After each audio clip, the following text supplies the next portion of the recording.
This is a requested tutorial for doing washes. Washes are pretty simple to do. What you want to do is you want to prep yourself a work area. This is just some paper. And I put the square here in case there's anybody wondering, just so I know what's the viewfinder, what the camera's focused on, so I don't work like over here and you can't see anything, or I'm over here or something, so I know where I'm working. So I got some pieces of foam here for examples.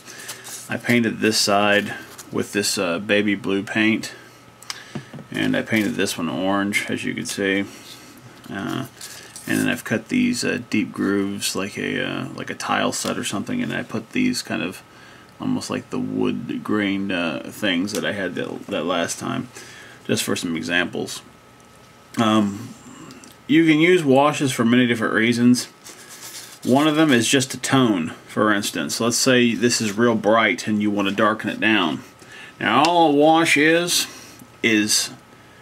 ink or paint or such things watered down. And so basically it makes a toned water, if you will. And like for instance, this one is black. This is a black wash, and it's mixed probably somewhere around 1 part paint to possibly 8 parts water. I don't know. It's real rough. I don't, like I said before in many of my other videos, I don't measure anything. Like I said, good idea to have some paper down so you don't make a mess. Have some paper towels handy in case it spills or whatever. If you start getting into some stuff, I got some paper towels. But like I said, washes can be used for different things. First off, I'll show you this. Simple enough. Let's say you want to tone this. You get your brush wet and you just lay yourself on some of this wash, you know, and this will just darken your. Then you take your paper towel and just dab it off, okay?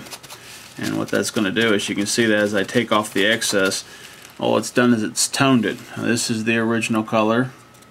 There's that. So it can be used to darken your overall look of your piece. So if it gets too bright, you're painting it up and you think, man, that's just way too bright, you can take you can take a colored wash. Let's say you're working in reds.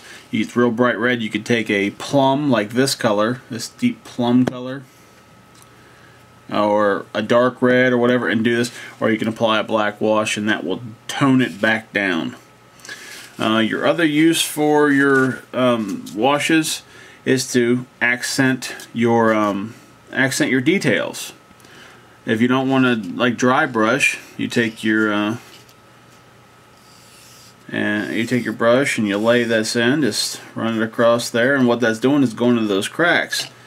Take your paper towel, just give this a quick pat, and most of your wash, well, not in this case, it's making me into a liar, but you can see how you now can see a lot of these cracks a lot more.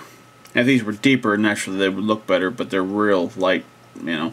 But you can see how it's brought the detail out a lot more than it was before.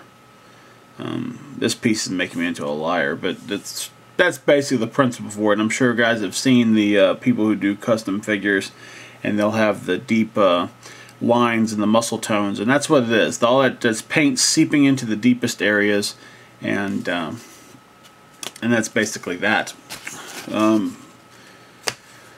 I did originally had done and you can kind of see the wood texture. That's what I'd done here. I used a dark brown wash to seep into the wood grain textures to deepen the details. It's like I said, it's basically the same thing. Now, when you start getting into you don't have to just brush it on. A good wash, if it's thin enough. See if I can capture this see if I can capture this real well here. How well I can do this. A good wash, you load up your brush, and see if I can get this to tip. Look at it, watch it just go. It'll start seeping in, and that's what you want the wash for when you do like your bricks. If you put enough wash in here and just watch it go, it's just seeping away.